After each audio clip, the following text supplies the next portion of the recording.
every day. Noong mga unang beses ko, samahan niyo ako. Pero talaga natatakot ako. See you try to be cool, but it's not you. Bigay ni Vicente ng buhay ko. Watching from afar, wishing upon a star. Ewan ko ba? Siguro allergic talaga ako sa tait. Trying to open up your eyes, step in wide shut. Hindi bumubula talaga yung shampoo tsaka sabon ko. Change your mind about me. I gotta make you see me fit perfectly, like it's meant to be, so desperately. So just follow me, 'cause I've got the key. Let's unlock our hearts and find out what's inside it. Could be anything, a good thing. So let's change your mind. Nandito na tayo sa Anda, Pangasinan at naki-stay na ako dito kasi kanina nag-iikot-ikot ako dun sa ibang parte dito. Pero ito na yung pinaka maluwag na area para makapag-park si Bolt. Tapos pinakubli na lang nila ako dito sa kubo para masapo ba muna nun ng hangin. Kasi mamaya maging Pacman yung RTT ko eh. Kaya sinetup ko na kagad tong awning ko para naman kung sakali man bumaksak yung ulan, at least safe na ako. Tanaw na tanaw ko dito yung dagat. Tapos kanina ang ganda nung sand. Pero may kalsada kasi dito. Pero all goods yan. Mahalaga naman yung simoy nung dagat. Si Bonnie RB, hindi pa patalo sa dagat. Samahan nyo muna ako at isa-setup ko na yung RTT ko. Tapos makapag-setup na rin ako dito sa baba. So you think you were right? Bring it on, prove me wrong. Go put up a fight. The way I do will knock you down. You know there's emotion between us. Don't go cry about it. Don't go cry about it. You want me to take you in my trust.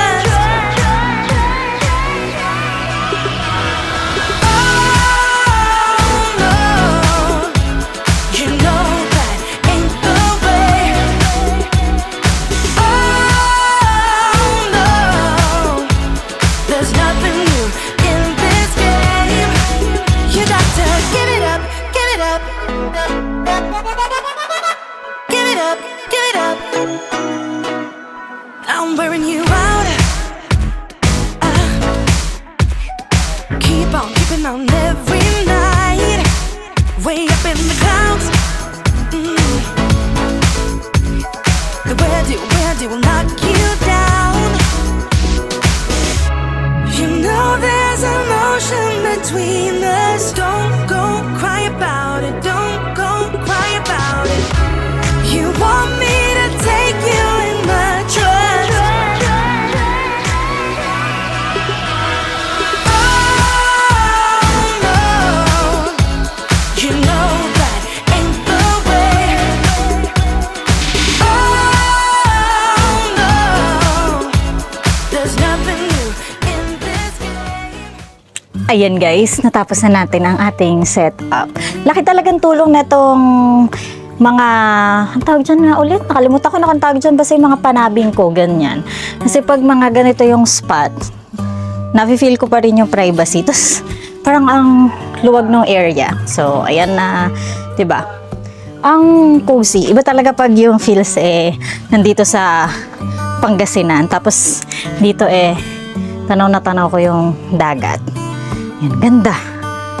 Iba pa rin talaga yung vibes ng dagat kahit ganito yung lugar. Hindi naman ako maarte. Hindi ko ipagpapalit yung ganda nung dagat kung ganito. Kumbaga, dapat cowboy ka kasi kapag nagta-travel ka Hindi pwedeng dapat maganda lang, dapat maayos lang. Ayan. Kanina nung nagmamaneho ako papunta dito sa Anda, nakabili ako ng tupig. Yung iba nakakain ko. Pero may natira pa ako. Napagod ako mag-setup. Kaya naman kakain tayo ng tupig. Papahinga muna tayo. Kita nyo to guys, tupig. Ang binibilan ko ng tubig dito sa Pangasinan ay Dinas. Kung meron kayong nadadaanan na Dinas, kasi maraming branch yan, doon ako bumibili. Parang 10 piraso, 150. Bakit? Kasi ito yung lasa na nakagisnan kong tubig. Unlike yun sa mga iba, kung hindi maraming buko, maraming asukal. Ito, yung nakagisnan ko kasi tubig mula nung bata ako. Pag umuwi kami ng Pangasinan, yung ano lang, sakto lang, saktong buko, saktong tamis, tapos yung medyo sunog ba, yung tostado, ganyan. Tignan nyo guys, sarap ng galapong, yan, tupig. Mahilig ako sa kakanin, pero ang suman na prefer ko ay kundi tupig. Alam niyo yung sa Antipolo, yung ginaganon yung ano, tas sinasawsaw sa asukal. Yun lang yung magusto kong suman. Other than that, bira mo na ako mapapakain ng suman. Makakain man ako, hindi kasi dami ng kain ko sa tupig, ganun.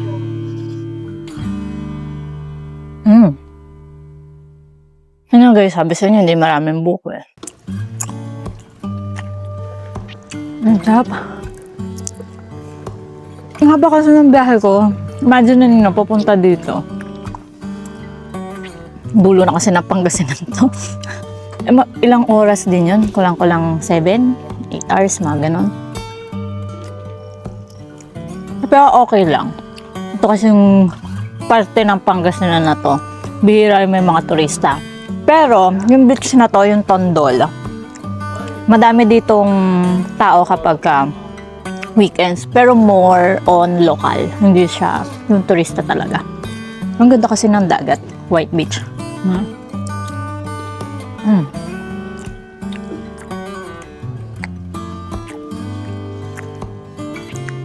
Kasi alam niyo yung pagka-sticky niya, tapos nararamdaman mo yung lasa ng para ba nasunog, ganun. Sarap. Nakaka-relax, tapos yung hangin galing sa dagat, ganun. Pangalo.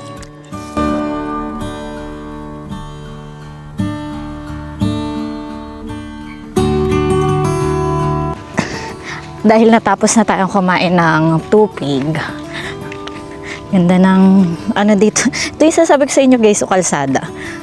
Dito ginagawa pa. Tapos dito ako naka-stay. Mga lokal. Diyan muna ako. Ay, meron pa pala ditong resort sa kabila. Naglakad pa si Inday. Super low tide guys. Kaya naman hindi tayo makakapag-ligo. Pero umaga daw nag-high tide dito eh. Wow, may maganda pala resort dito. Bango, amoy dagat. Miss ko yung amoy ba ng dagat. Pag weekdays talaga, maluwag kahit saan ano. Kaya naman naisipan kong mag-vlog eh. And tingnan nyo guys yung sand. Pero kasi basa eh. Basa, pagbasa, matigas yung ano, pero kulay puti. Kung nandito kayo, makikita nyo, super puti. Tapos, kanina, nung kausap ko yung may-ari nung pinag-i-stayan ko, yung kwento niya yung isla na maliit na yun. Dati daw buo yan. Tapos nung nagbagyo ata nung nakaraan, nabiyak sa gitna. Naman siya eksaktong gitna, pero naging dalawa siya. Ganon. Kahit isla pala no, pinaghihiwalay. May hugot na naman ako eh. Pero sabi nila, ano daw yon, pwedeng lakarin kapag ganito kasi low tide. Minsan kasi kapag yung malapit yung tanaw mo, tapos pag nilakad mo sobrang layo. Parang mas maigi na sa drone shot nyo na makikita.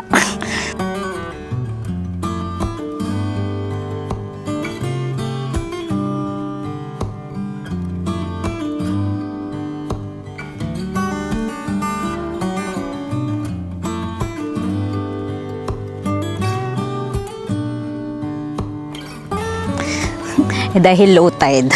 Tapos, ito nyo yung sunset. Di ba ang ganda nung pinaka-coast nung nung dagat. Subukan natin maglakad low tide naman. Hindi ko naman siguro ikakalunod yung hindi nga umaabot. Guys, wala talaga. Parang sarap. Ganito guys yung gusto ko, yung pag low tide. Tapos yung pinaka bedshore ng, ano ba yun? Bedline ng dagat ay natatapakan mo. Payapa ng dagat dito. Ganda. Pero guys, totoo, ngayon pa lang ako nakarating dito sa Anda. Dati, kahit taga Pangasinan ako, lagi lang sinasabi na maganda dito sa Anda kasi white beach. Maganda nga. Pero siguro kung nung bata-bata pa ako na napunta dito, mas maganda. Siyempre ngayon mas marami ng tao. Ganda ng angulo dito. Ay, ang payapa nung dagat dito, tas super kalmado. Siguro dahil para siyang paikot nung sa may taas sa mapa, yung pinaka La Union. Tapos sa baba, Bulinaw. Tama ba ako? Ito naman si Dora nagmapa-mapa. Na-enjoy ko yung tampisaw-tampisaw. Tignan nga natin bukas kung bukas. Tawag dito kung medyo aangat yung dagat at makapag-swimming. Tapos kanina sabi nila ate doon at saka nila kuya, tuwing umaga daw, may nabibiling ang isda kasi may nagbebenta dito ng isda, yung mga bagong huli. Bukas titingnan ko yun para may mapauwi ako sa bahay. Kasi mahilig ako sa yung mga isda, lalo at fresh, ganun. Tapos kung hindi ipapaksiw, iihaw or ipiprito. Nilapitan ko talaga to guys. Kasi tignan nyo mula dito, may sandbar pa dito na walkable mula dun sa Pangpang. Super ganda. Hindi na ako lalayo dahil na-enjoy ko naman na. Pero parang nag-enjoy ako maglakad. Baka umabot ako sa kabilang isla Samahan nyo na ako at babalik na ako kasi kailangan ko na magluto. At ang lulutuin ko ngayon ay isang pinakamahirap na lulutuin. Gusto ko talaga may sabaw ngayon. Parang ilang araw prito yung kinakain ko. Parang kailangan ngayon may sabaw. Special yung lulutuin ko ngayon. Kaya naman ako samahan nyo. At gusto ko na bumalik dun kay Bolt. Super ganda. Ito yung sandbar, Ganda ng hulma, Alam nyo guys, kahit hindi kayo lumulublob sa dagat, minsan yung mga nakikita natin o yung mga natatanaw natin, enough na siya para ba ma-relax ka at ma-refresh ka. Kaya naman, dapat at ini-encourage ko kayo talaga na hindi dapat tayo pirmi ba sa apat na sulok ng bahay natin o apat na sulok ng opisina dahil dito pa lang sa Pilipinas iba na yung ganda na pwede naman natin siyang sulitin na hindi tayo gumagastos ng sobrang mahal o sobrang layo, 'di ba? Sabi ko nga sa inyo, Pilipinas sapat na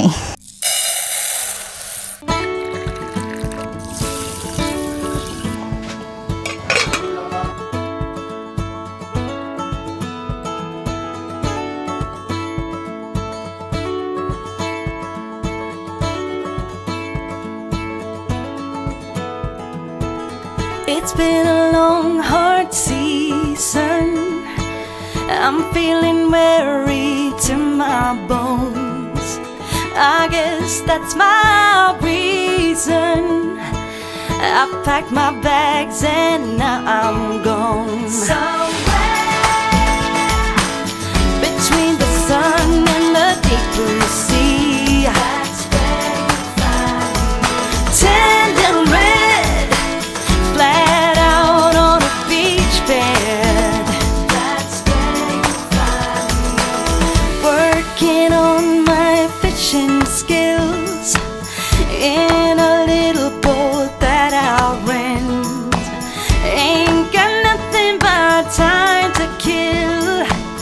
No vacation's been more heaven sent. Somewhere between the sun and the deep blue sea. That's where you find me. Tender red, flat out on a beach bed. And guys, tapos na ako magsaing. Sabi ko naman sa inyo ngayon, napakahirap ng lulutuin natin ngayon dahil gusto ko ay may sabaw yung uulamin. Kaya naman ninilaga tayo ngayong gabi, pero nilaga corned beef. Kasi naman kanina, haba na ng biyahe, alam niyo yung pakiramdam na hindi mo na maisip ba kung mamamalengke ka pa o hindi. Mula kasi dito, paakyat ng Anda, mula Alaminos, yung dinaanan ko. Wala naman na kasing pamilihan ba para makabili ng uulamin. Ang nabili ko na lang kanina, repolyo, tapos ito, kanya, small na repolyo, tapos sibuyas, tsaka mango. Sarap ng mangga na hinog. 25 pesos ko lang ata ito nabili. 3 piraso na yan. Tapos mahilig kasi ako yung mga ganito ka-small na mangga. Dinadamihan ko na ngayon yung fiber na kalahok ba ng mga kinakain ko para kahit marami ako makain, diba? Itatapo ko lang din siya mga ilang oras at segundo. Ourselves at age 18. We had the devil on our shoulders telling us what we should do. I wonder if you think about me too. I can hear the raindrops falling. It's cold outside and I kinda feel like calling, but it's too late now. I just miss you.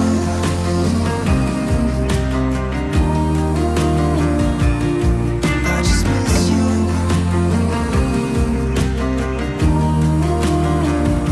Oh, I miss you.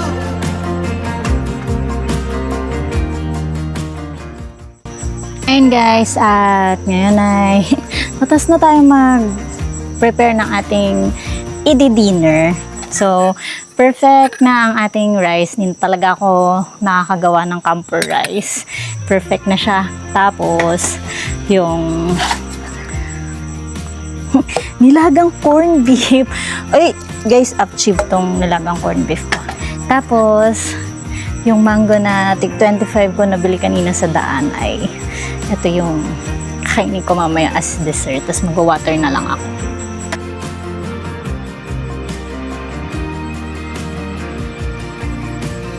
Perfect yung dinner natin ngayon. Alam niyo guys, minsan iba pa rin yung simple yung kinakain, 'di ba? Ganito.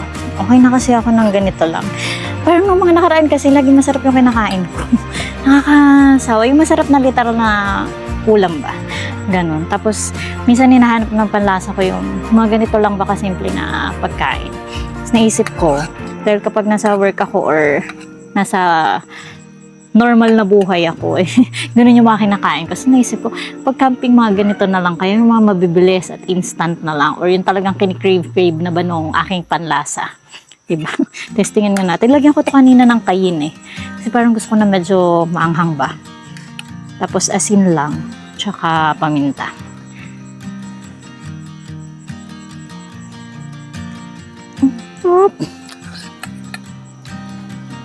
Ang sarap ng corned beef na may sabaw na may repolyo.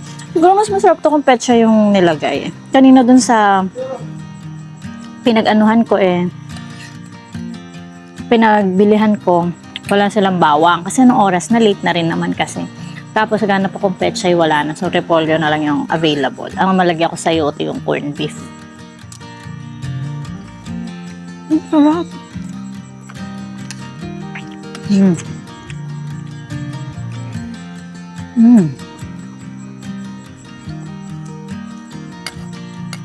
Ang sarap.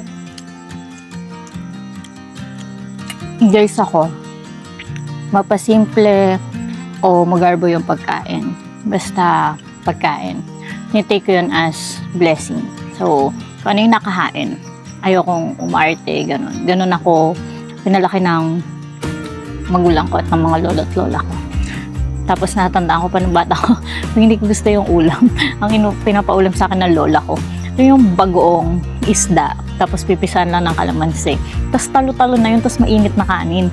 Ganun lang kasi kahit hindi ako maarte, meron pa rin ako mga food talaga na hindi ko kayang lunukin katulad ng ampalaya. Ano pa ba? Yan, ampalaya. Ngayon kumakain ako nun pero isang subo, lunok ng tubig, ganun. Pero at least kumakain na. Pero dati talaga never akong makain ng ampalaya. Yan. Ewan ko ba? Siguro allergic talaga ako sa pait. Etong mangga. Sweet mango to eh. Pero hindi siya pico. Siya yung matambok na hindi ko alam kung ang tawag. Basta tawag nila dito ay sweet mango. Pero ako kasi fan ako ng mga, alam niyo yung small na, mga ganito. Hindi Indian mango Yung small na mga mangga. Pahutan ba yung tawag doon? Basta yun. Mga ganito. Tapos, inaamoy ko yan kapag maamoy na yung tamis. Tapos pag yun, yung binibili ko.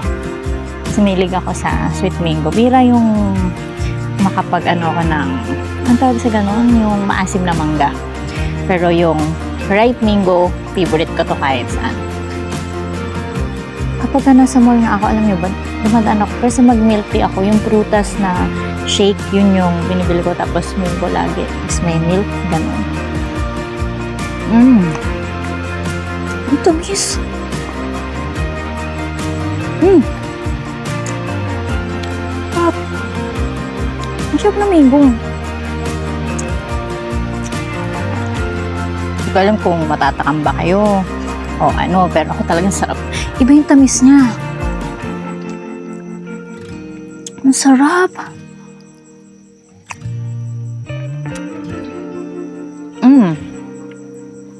You better turn up. You better be there when I shake. Watch me rockin' if I can't stop. If I should fall. Tignan nyo guys, may butane ako. Kompleto na ako maliban sa pang-urong. Naubos din pala yun nung huli kong camp. Kaya naman, ngayon pupunta tayo dito sa tindahan. Buti na lang may tindahan dito. Kasi kung wala, mukhang aabot pa sa bahay yung yung pag-uurong ko. Namiss niyo ba yung urong segment? Sana may panghugas ng pinggan para naman makapag-urong tayo. Turn it up on a higher level. Turn it up, we got this. Turn it up on a higher level. Turn it up, we got this. Turn it up on a higher level. Turn it up, we got this. You better join in. You better grab that tambourine. Bring a bass, we might be wicked. Ayan, at nakatapos na akong maglinis at magbasta ng mga gamit ko sa baba. At time check, 11 o'clock na ng gabi. Medyo late ako ngayon dahil pagkatapos kong kumain kanina at nakapag-urong, ang ginawa ko ay nagligpit ako ng mga gamit ko, specifically yung setup ko dun sa awning. Medyo nahinayang ako dun sa setup ko sa baba dahil diba kanina nilagay ko pa yung mga trapal ko sa harap at sa gilid. Kaya lang hindi ko in-expect na kakailanganin kong ligpitin yon dahil hindi ko na feel na komportable ako dito sa spot ko ngayon. At if ever ano man mangyari, at least ito RTT2P lang tapos sibat na agad. Ganun na lang yung naisip ko bang precaution ba. Don't get me wrong guys Itong lugar na to ay maayos naman yung may-ari. At saka nakakausap ko sila through chat. So, kanina nag-chat ako dun sa may-ari dahil sinubukan ko naman ignore yung ingay na nandito sa area. Yung mga tumatambay dito sa pinagspatan ko. Pero kasi kanina tinatry ko talagang kahit anong noise cancellation yung meron dun sa mic ko wala. So, chinat ko naman yung may-ari immediately and then sabi ko kung okay lang ba na kahit pahinaan, hindi ko naman totally na-request na wala. And then, ayun, immediately naman inayos nila at nakipag-coordinate sila dun sa mga nakatambay, ganyan. Pero mas lalo ko na feel uneasy kanina dahil pagkapasabi sa kanila nung tinawagan ng may-ari ay may mga narinig ako na vlogger pala, ganun. Pwede naman daw sabihin sa kanila. Pero syempre kasi, 'di ba, puro lalaki yon. Tapos ako yung mag-a-approach. Parang medyo off para sa akin yon. Tapos dayo pa ako dito. Parang yun yung naano ko ba? Yun ba yung na-feel ko? Tapos syempre hindi naman tayo bago lang sa mga ganitong lugar na yung mga parinig na vlogger pala, may sticker. Basta iba yung tono na mas naaasar pa. Tas tumahimik naman, pero alam mo yon, ang awkward na nung pakiramdam. Kaya kanina nung pagkatas ko magkilos-kilos, ang ginawa ko na niligpit ko na lang yung gamit ko. So para dito na lang ako sa taas at makapagpahinga. Kasi iniisip ko baka dinulong muna ako mag-sleep or mababaw na sleep lang ba, tas dapat alert lang, ganon. Tapos ngayon lang talaga ako naka-feel ng ganito. Sayang, ang pinunta ko lang naman dito kasi saan daw wala talagang campsite na available. So ako syempre ang goal ko naman is basta may mapagstayan ako, makapag-set up ako, or kahit katulugan lang, okay na sa akin yun. So, ito naman, di ko in-expect kasi sanay ako na ang mga Ilocano at Panggalatok, yung mga nakasama ko, at isa pa Ilocana ako. Diba? Hindi ko in-expect na ganun. Doon kasi sa amin, sa Asingan at sa Pusurobio, welcoming yung tao. At maliban doon, diba nung mga nakaraan na nakaikot-ikot ako sa Pangasinan, Alaminos, Lingayen, Umingan, alam niyo yun, kahit bago siya sa ruta ko, iba yung pagtanggap sa akin. Though ito, tinanggap naman ako nung may-ari na maayos. Pero yung mga nandun dito sa area, yun yung medyo na-off ako. Pero di ko sure kung baka una't huling stay ko o punta dito sa Anda. Kasi ang goal ko lang naman is makita yung beach dito kasi nga white beach. Ayun. Daldal ko, no. Gagawin ko na lang para pumatay ba ako ng oras. Inakyat ko yung laptop ko at ako'y magtatrabaho na lang habang nagmamatsyag ba. Hindi naman, habang nagpapahinga na din. Tapos pag tinamaan ako ng antok, yun ang gagawin ko, matulog. Diba? Parang ganun. Pero, yun nga, alert. Kailangan mabawi ko tong awkwardness ng gabi ko bukas ng umaga dahil yun naman ang pinunta ko, makapagdagat, masilayan yung dagat. So dapat ako nagrereklamo dito. Ayun. Pero sobrang daling kausap nila ate na kung magkano yung pagstay ko, ganyan. Since parking lang naman yung inukupa ko, tas wala rin namang masyadong guest at tao dito sa spot, yun. Parang 500 yung napag-usapan namin na bayad. So, all goods na. Pero, sana sa mga susunod na ganitong setup ba or makapunta dito sa lugar na to, alam nyo yun yung laking bagay kasi ng hospitality ng lugar. Yun yung isang factor. Minsan hindi naman sa ganda or top rating ng lugar diba?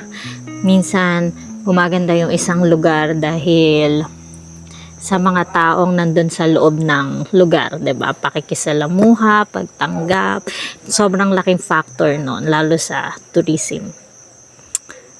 Sa tagal ko nagta-travel, yun talaga naisip ko. Ayun. Dito ko muna tatapusin ang gabi natin, guys, at sisimulan ko na muna magtrabaho at good night muna sa inyo. Bukas ay subukan kong isisid kayo. Isisid talaga, hindi punta tayo sa dagat bukas. Sana high tide para makalublog man lang ako sa I don't dagat. belong in the desert. I've never longed for someone's hand, but when you came straight from nowhere, 1 minute I was over that. We saw the world from the same perspective, though I was there to breathe again. And I went straight for what you wanted, through the desert there and back again. Whenever you need my guidance, whenever I can hold you still, then all we know is when we get there, through anything and back again. And if you knew the way you get me, whatever we were born to do, then all we know is when we get there, the desert won't be anything.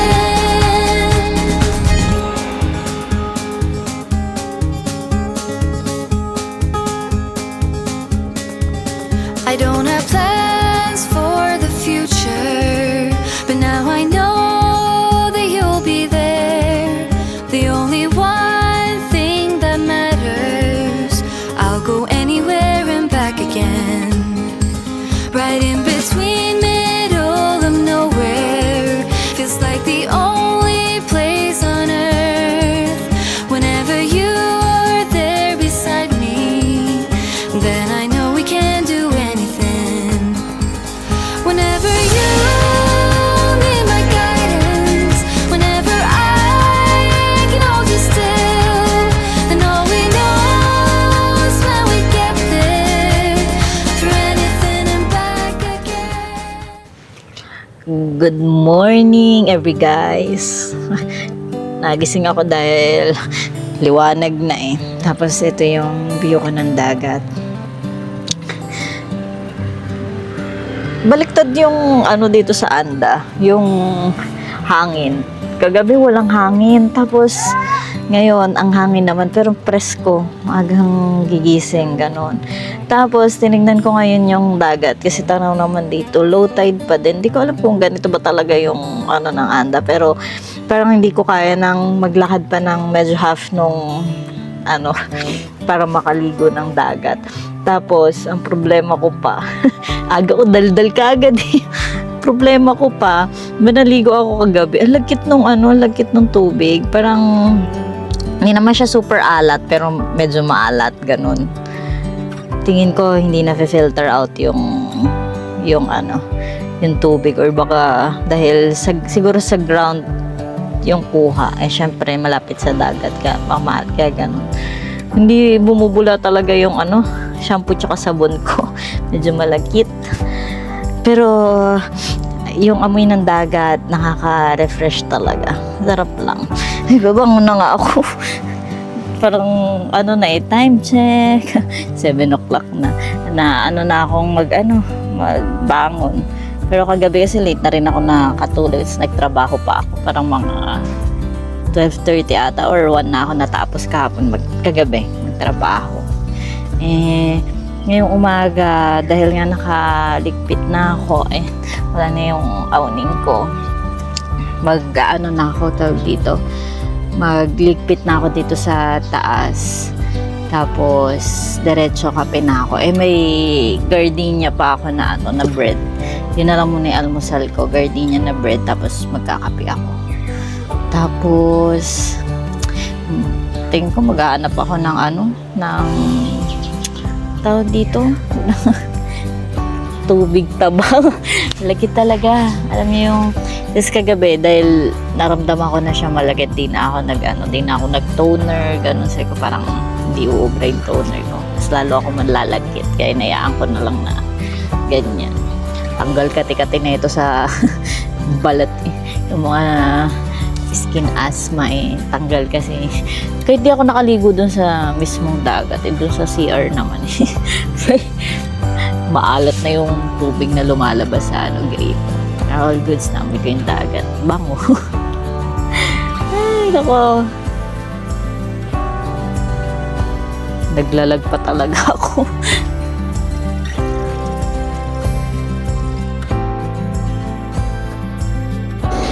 Ayun guys, at nakapagsalang na ako ng tubig para sa aking pansit canton. Ayan, magluto akong pansit canton kasi mabilisan na lang yung kikilusin ko bago ako umalis. Tapos, nakita ko to dito sa trangko nung naglilinis ako kagabi. Na lumot na dito eh. Bigay ni Vicente ng buhay ko. Buhay niyo pala. Vicente ng buhay mo. Mali yung mga ganun. Eto. Kasi nung nakaraan, nakita daw niya na ang pinag-iinitan ko ng tubig ay yung pinakaluma ko pang nature hike na ganito. Hindi daw bagay dun sa mga bago kong ganito, mga pot. Kaya, binigyan niya ako nito. Tapos, kailan pa ba ito? Ilang buwan na nasa trunk eh. Ayan. Nilait muna ako nung bago ko binigyan eh. Iba din eh. Color whiter na siya dun sa ano. Hindi ko talaga to binuksan kasi sabi ko iba-vlog ko. Nakailang vlog na ako mula nung nagkita kami. Nakakalimutan kong i-unbox. Ay, ang cute naman. Parang bagay siya dito sa ano ko. Look nyo. Cute. Tapos turn na siya. Color white na. Tapos nature hike din. Ay, Vicente, salamat sa pagbigay ng takori ko. Tapos, maliban dyan, dahil nasa truck, di ko alam kung tunaw na to. Itong mga chocolate na kasabay nung takori. Eto. Yan, salamat. Pero pwede naman natin testing. Tumatamis, ha?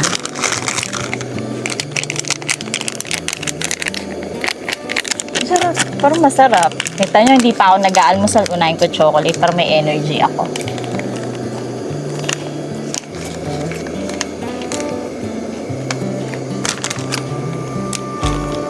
Medyo lusaw na siya, guys. Pero masarap pa. Hindi pa naman expired eh. Sarap. Hindi ko ubusan. Bawal ubusin to. Guba ako. Lagay ko sa loob. Baka matunaw na ng tuluyan.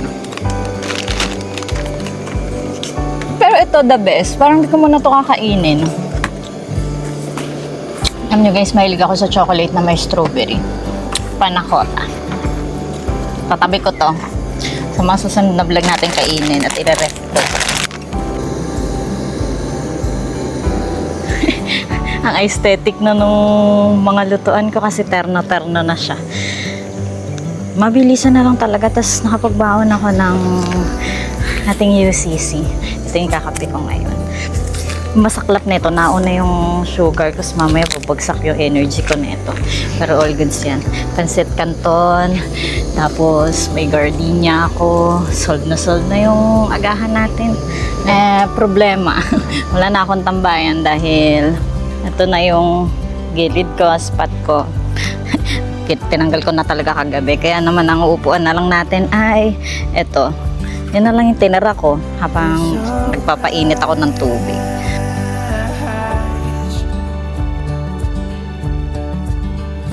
Today and not tomorrow. There's no time to borrow. Today, well, something's gotta give. Today is a good day. Today and not tomorrow. Ayan, nakatapos na tayong magluto at magtimpla ng kape. Oh, sobrang bilis lang talaga pagka mga ganitong pagkain. Pero dati ayoko ng mga instant eh. Pero ngayon, dahil kapag mabilis ang biyahe, wala akong choice kundi ito lang. Kasi alam, mag-cooking show pa ako dito kapag bakit tinapay? Dati ayoko ng white bread. Pero ngayon, mas mura kasi. Kaya naman, parang gusto ko pa muna, lagay ko muna dito. Parang gusto ko yung pansit canton muna nang walang bread. Tapos sabay ako na lang ng bread.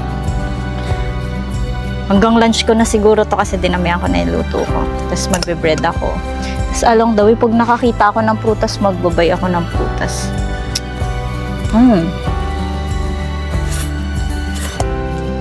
Harap. Hindi naman masama yung kumain ka ng mga ganito pa minsan. Sabi ko nga sa inyo, pag sa bahay ako, o kaya sa work, bira ako mag instant food kasi nga, nakasanayan ko ba o nakalakihan ko na bawal ako sa instant noodles, sa processed food. Naalala ko natuto ako kumain ng pansit canton, parang sa kapitbahay pa ganun. Tapos pupunta ako dun sa mga kalaro ko dati dun sa amin para lang kapag merienda ako pansit canton kasi ang daddy ko ay chemist. So maarte siya sa mga ingredients ng pagkain na in-intake namin magkapatid. Kasi yung mga kung ano-anong chemicals daw ay nakakabawas ng talino. Ganun yung daddy ko. Super higpit nun kasi military yun. Kaya nasanay ako. Tapos processed food, nakakain ko lang bacon pero bihira. Tapos tapa, ganyan. Tapos yung hotdog na tender juicy, nakakain lang ako nun. Siguro college na ako, ganun. Manghang-mangha pa ako sis. Sabi ko, pwede naman palang ganun. Di ko naman agad ikakamatay kung kumain. Ganyan. So, yung mga ganyan, mga processed food ay bihirang-bihira ako makakain. Pero pagka kumain ako, parang heaven yung lasa talaga niya eh. Sarap talaga minsan bawal.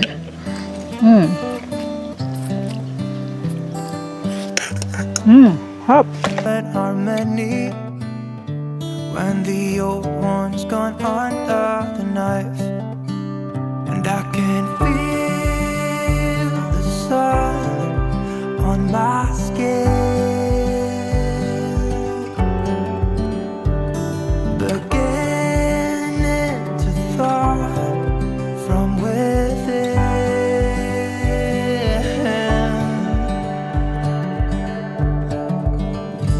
Today and not tomorrow, there's no time to borrow. Today is a good day to live.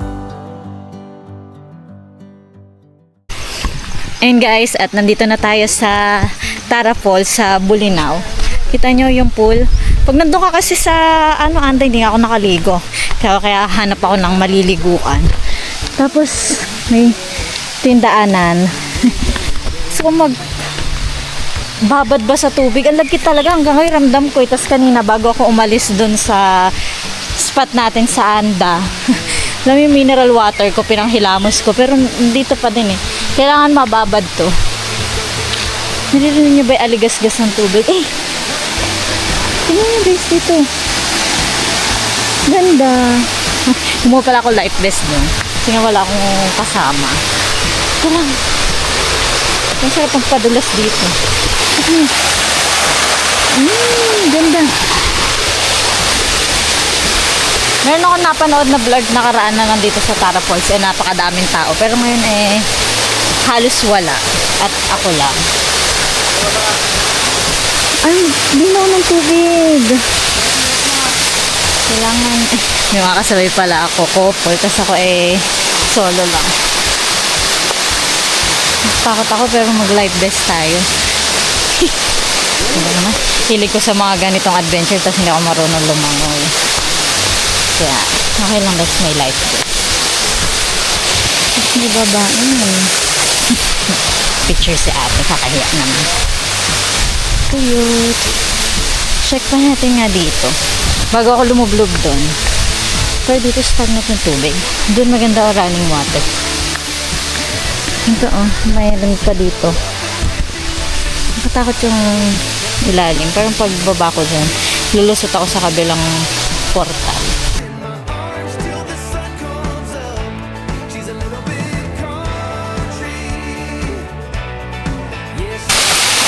Ang hirap ng ganito. Ako lang kasi dito guys. Tapos ito yung bababaan ko. Alam mo kahit ligang-ligo ka, kasi pakaramdam ko eh doon na lang ako sa swimming pool at saka sa banyo liligo.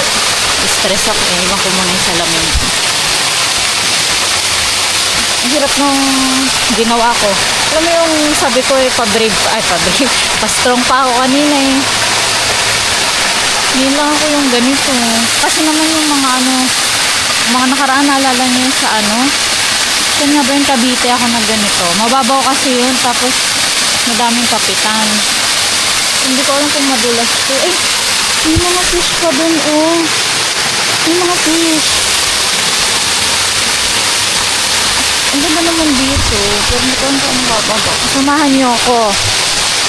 Yung mga unang beses ko, samahan niyo ako. Pero talaga natatakot ako. Ay, hindi ko alam kung paano ba ako bababa. Hirap. Hindi ko gusto mong ligon-ligo ka talaga eh. Guys, ipakita ko sa inyo yung unang hakbang ko. Ito kasi unang hakbang. Ay! Ayan. Ang lamig ng tubig. Pero dito na lang ako. Madulas. Madulas. Wait lang. Kailangan nyo munang dyan kayo. Abutin ko na lang kayo. Hirap eh.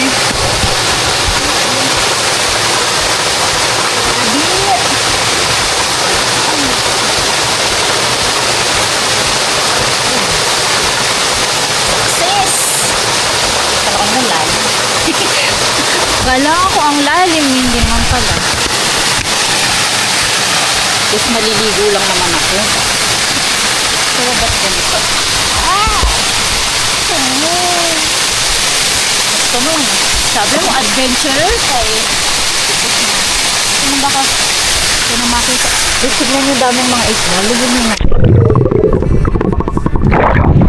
Kaya na lang tumingin. Kaya kasi mga sigang lamig. Guys, kasi pag tubig tabang, diretso lubog ka eh. Pag sa dagat, kahit di ako marunong lumangoy, kahit mag-dive ako doon, kusa akong aangat. Dahil sa alat. Hanggang dito na lang ako. Eh, naka-vest ako, so kahit lumubog ako aangat. Ano ba ito? Ah! Oh.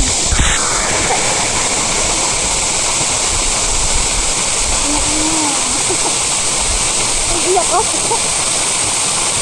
Gusto ko ba ito? Guys, maglulublob lang talaga ako tapos.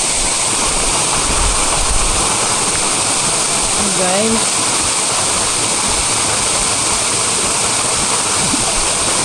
Salamat sa mga pagsama niyo sa akin sa mga ganito.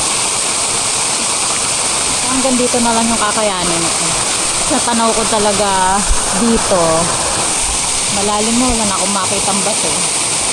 Gusto ko lang yung tubig at taba. Mainit lang kasi saka ang lagkitin kung may maayos lang na banlawan dun sa anda eh. O pupusin. Guys, minsan okay lang yung wisik-wisik lang. Country. Yeah, she's my country girl. Guitar.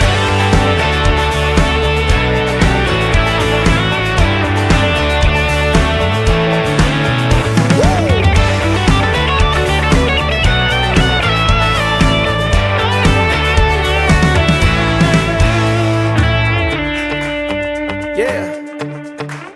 All right. Wouldn't lie to you. Doesn't matter what I do.